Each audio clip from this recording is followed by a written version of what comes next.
নমস্কার বন্ধুরা, আজ আবার একটা ভিডিও নিয়ে আপনাদের সঙ্গে হাজির। আপনাদের সামনে আমি ঋষিকেশ ব্যানার্জি জার্নালিস্ট। এই চ্যানেলে আপনাদেরকে স্বাগত। তো ভিডিও শুরুতে যেমনটা বলে থাকি, ভিডিওটা ভালো লাগলে লাইক করুন, শেয়ার করবেন, চ্যানেলে নতুন হলে সাবস্ক্রাইব করে নেবেন। আমার আরেকটি নতুন চ্যানেল অরিন নিউজ, এই চ্যানেলটিও আপনারা দেখতে পারেন। সেখানে খেলার খবর থাকবে, পাশাপাশি অন্যান্য খবর নিয়েও আলোচনা থাকে সেখানে। তো সেটা সবেই হয়েছে। তো চাইবো আপনারা সেই চ্যানেলটির পাশেও থাকুন, সাপোর্ট করুন, সাবস্ক্রাইব করুন, লাইক কমেন্ট শেয়ার করুন। তো চলুন শুরু করা যাক আজকের এই ভিডিও। শুরুতেই যেটা বলবো যে একজন ভারতীয় ফুটবলার যিনি বিদেশে খেলার সুযোগ পেয়েছেন তাকে নিয়ে, ঠিকই ধরেছেন, বিজয় ছেত্রী। উরুগুয়েতে পাকাপাকি ভাবে তার সঙ্গে চুক্তি হয়েছে colon FC. Uruguay second division খেলে এই কোলন এফসি ক্লাবটি।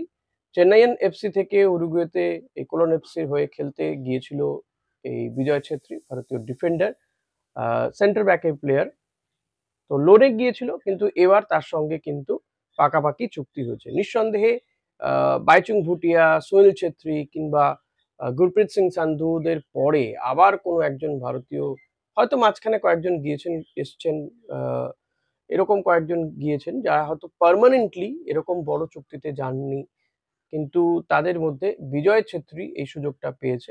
নিঃসন্দেহে এটা ভালো খবর, ভারতীয় ফুটবলের জন্য তো অতি অবশ্যই ভালো খবর। কিছুদিন আগে আপনাদের খবর দিয়েছিলাম যে মোহনবাগানের আরএফডিএল এর যে প্লেয়ারটি আমন সিং, তাকেও ডাকা হচ্ছিল, বিদেশি একটি ক্লাবে সুযোগ পেয়েছিল, কিন্তু শেষমেশ তিনি সেখানে যাচ্ছেন না। মোহনবাগানের সঙ্গে তার চুক্তি বাড়ানো হয়েছে। আমি বলবো ব্যক্তিগতভাবে আমি চাই যে ভারতীয় ফুটবলাররা আরো বেশি করে বিদেশে খেলার সুযোগ পাক, বা খেলুক, অন্তত নিজেরা গিয়ে নিজেদেরকে ট্রায়াল দিক, নিজেদেরকে একটা পরীক্ষার মধ্যে ফেলুক। তাহলে কিন্তু ভারতীয় ফুটবলের একটা উন্নতি সামগ্রিকভাবে হবে। সেই প্লেয়ারটির তো উন্নতি হবেই হবে।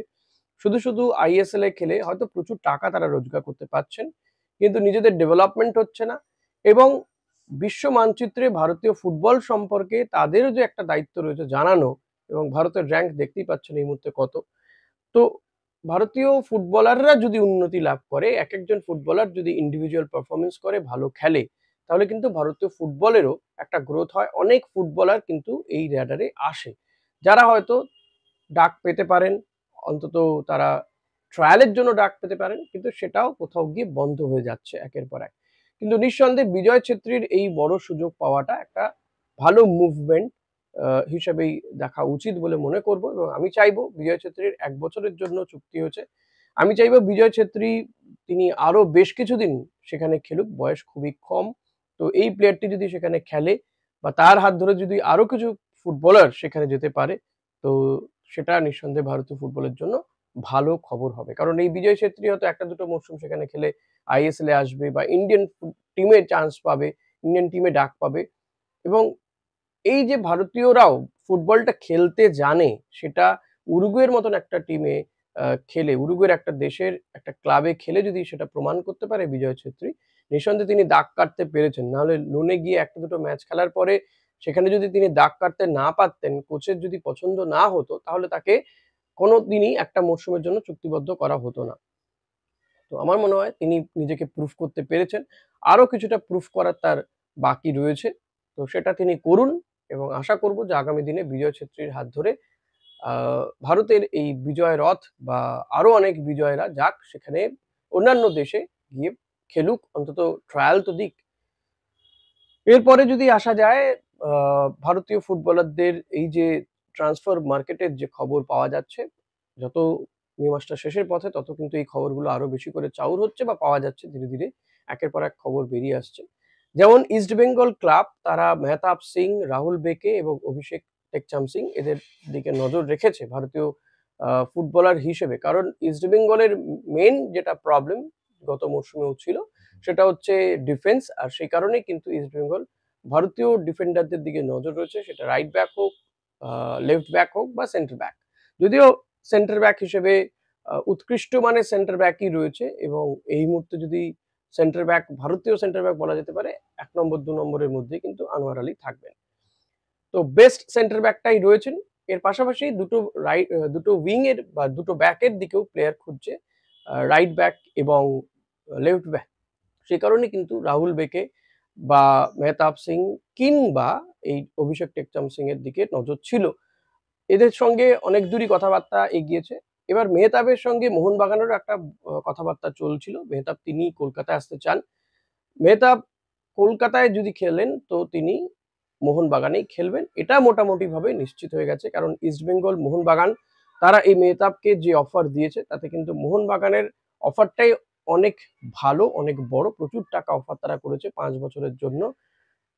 তুলনামূলকভাবে ইস্টবেঙ্গলও ৫ বছরের জন্য অফার করেছে। কিন্তু টাকার অঙ্কটা প্রায় ৫ কোটি টাকার হেরফের রয়েছে। কেউ ১৮ কোটি তো কেউ ১৩ কোটি।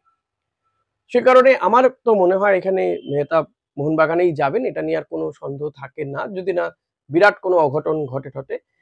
তো মেহতাব মোর অর লেস মোহনবাগানে নিশ্চিত হয়ে গিয়েছেন। এখন পড়ে রইল ইস্টবেঙ্গল কিন্তু এই ৩ জনের মধ্যে ভীষণভাবে ২ জনকে তো চাইছিলেন। এখন পড়ে রয়েছে অভিষেক টেকচাম সিং এবং রাহুল বেকে। রাহুল বেকের কিন্তু বয়সটা অনেকটা হয়ে গিয়েছে ৩৪ বছর। হয়তো তিনি আর ১টা-২টো মরশুম খুব ভালো টপ নচ পারফরম্যান্স দিতে পারবেন। তো রাহুল বেকে ইস্টবেঙ্গলেরই প্লেয়ার ছিল একটা সময়। তো যদি এবার ইস্টবেঙ্গলে সে আসে এবং সেক্ষেত্রে আসার চান্সেসটা অনেক বেশি। যদি আসে তাহলে হয়তো তার একটা আ ভালো মানে শেষ একটা বড় দলে খেলে তার হয়তো ক্যারিয়ারটা শেষ হতে পারে। তো দেখা যাক। এখনো যেহেতু ডিলটা ডান হয়নি তো বলবো যে আরেকটু কিছুটা সময় অপেক্ষা করতে হবে রাহুল বেকের জন্য। এবার অভিষেক টেকচাম সিং তিনি ভারতীয় দলে খেলছেন। রাহুল বেকের মতো তিনিও ভারতীয় দলের প্লেয়ার। ভারতীয় দলের প্র্যাকটিসে রয়েছেন, কলকাতাতেই রয়েছেন। ইনফ্যাক্ট ভারতীয় দলে এই মুহূর্তে কলকাতাতে প্র্যাকটিস করছে। সুনীল ছেত্রী, সোহেল ভাট, অভিষেক টেকচাম সিংরা প্র্যাকটিস করছে আ রাজারহাটে।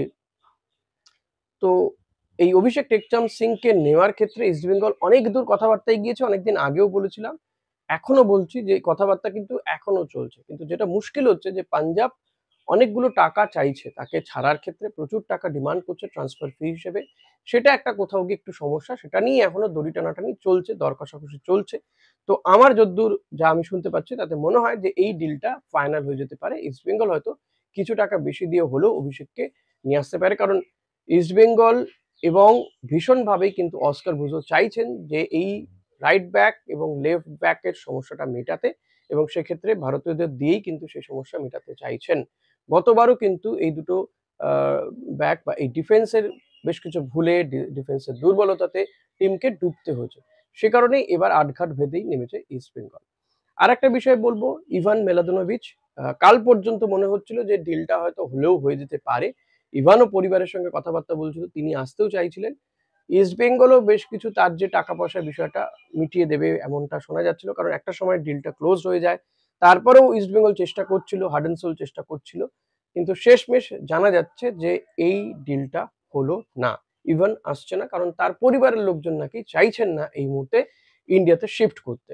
তো সে কারণে ইভানেরও আসার সম্ভাবনা নেই ধরে নিতে পারেন, একেবারেই নেই।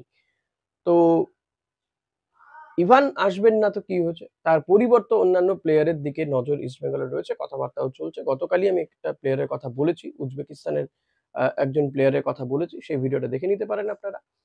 তো ইভানের পরিবর্তে বা এই সেন্টার ব্যাকে একজন বিদেশির খোঁজ তো ইস্টবেঙ্গল চালাচ্ছে এবং ভালো মানের প্লেয়ারই কিন্তু আসবে, এটা বলে দেওয়া যেতে পারে।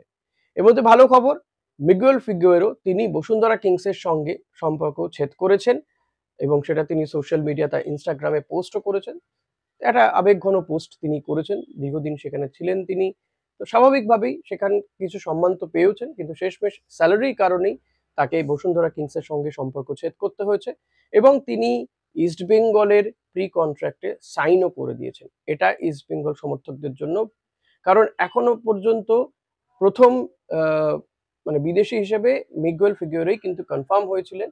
মোটামুটি ডিলটা ধরা হচ্ছিল যদিও কোনো মাঝখানে না অঘটন ঘটে। এখন প্রি কন্ট্রাক্ট সাইন হয়ে গিয়েছে।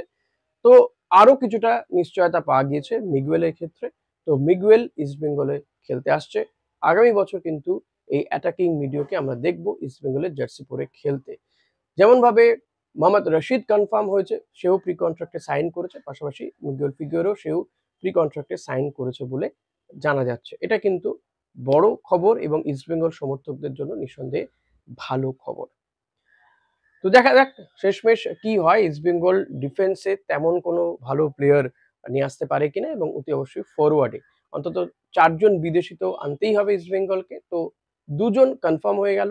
আরো ২ জন, দুটো পজিশনের ২ জন কনফার্মেশন হয়তো এই সপ্তাহের মধ্যেই আমরা পেয়ে যেতে পারি। লেটস সি কি হয়, সপ্তাহ শেষ পর্যন্ত কি জানতে পারি সেটা আপনাদেরকে জানাতে থাকবো। তো সেভাবেই আপনারাও নজর রাখুন আমার এই চ্যানেলে, সাবস্ক্রাইব করে নেবেন যদি আপনি চ্যানেলে নতুন হন। ভিডিওটা ভালো লাগলে লাইক করতে ভুলবেন না, কমেন্ট করবেন অতি অবশ্যই।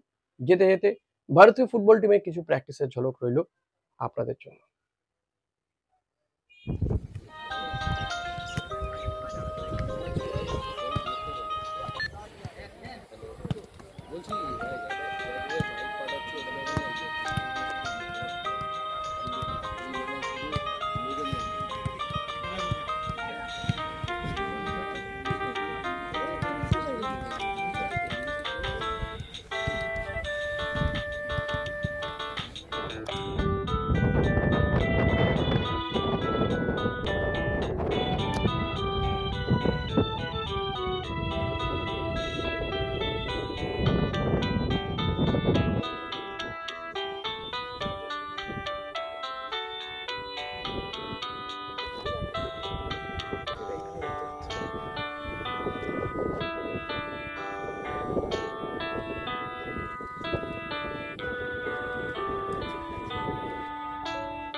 Axel, come back, Axel, and then directly we go to the passing game. We go back. Come back after the second. We go. Don't come back. Please. Let's go. And then we go again. All right. Just one demo in the first one.